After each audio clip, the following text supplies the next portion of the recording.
আমরা গেছিলাম কয়রার ভিতরে বানিয়াখালী ঘুরতে।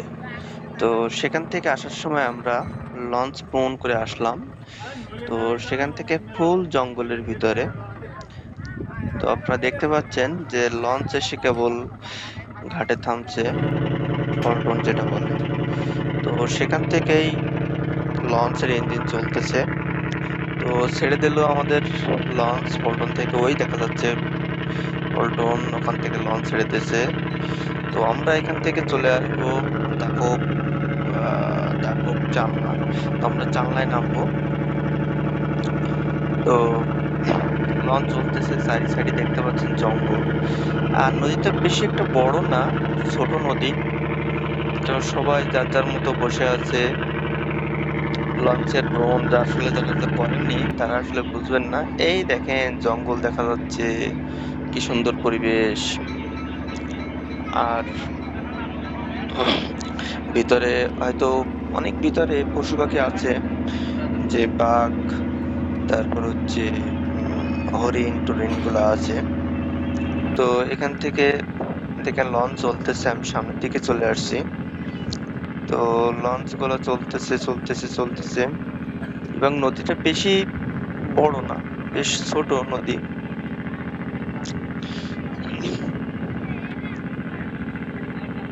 তো এখানে আমি হঠাৎ করে ইঞ্জিনের দিকে চলে আসলাম। নিচে ইঞ্জিন দেশে দেখলাম যে ইঞ্জিনটা কেমন। দেখেন ইঞ্জিনটা বেশ বড় এবং অনেক লাউড হচ্ছে, লাউডে শব্দ হচ্ছে। ইঞ্জিন চারিখানা দিয়ে ঘেরা গ্রিল করে। ইঞ্জিনটা দেখতে দেখতে চারি সাইডে অনেক নিচেই অনেক মানুষ বসে আছে। এখান থেকে আমি চলে আসলাম ছাদের উপরে। ছাদের উপরে দেখতেছিলাম আবার গুড়ি গুড়ি বৃষ্টি হচ্ছে, আপনারা দেখতে পাচ্ছেন ক্যামেরায় গুড়ি গুড়ি বৃষ্টি হচ্ছে। তো আমি ঘুরে ঘুরে দেখতেছিলাম সবকিছু। ছাদের উপরে কেউ নেই বৃষ্টির জন্য।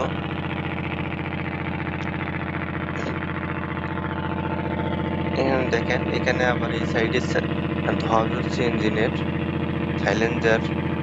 দেখেন ওখানে লেখা আছে আমার গা গরম, আমার গায়ে কেউ হাত দিবেন না, দেখতে পাচ্ছেন। তো এটা হচ্ছে সেই সুন্দরবন। সুন্দরবনের ভিতর দিয়ে এক প্রকার আমরা যাচ্ছি লঞ্চে করে। তো এখান থেকে আমরা চলে আসলাম দেখেন শিবসার মুখে, যেটা শিবসা নদী বলে, ঢাকি নদী। সেই শিবসার নদীর মুখে চলে আসলাম। তো সেই শিবসা নদীর মুখে আমরা এবার বেরোবো। দেখেন আকাশটা কত সুন্দর দেখাচ্ছে নদীর থেকে। তো এখান থেকে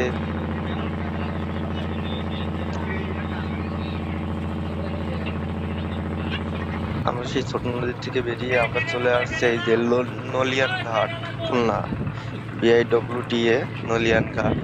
তো এখানে এসে অনেক সময় দেরি করে লঞ্চ, অনেক সময় ওঠে, অনেক যাত্রী ওঠে, সময় নেয় প্রায় 30 মিনিটের মতো সময় নেয় এখানে, কারণ বিভিন্ন কিছু তোলে।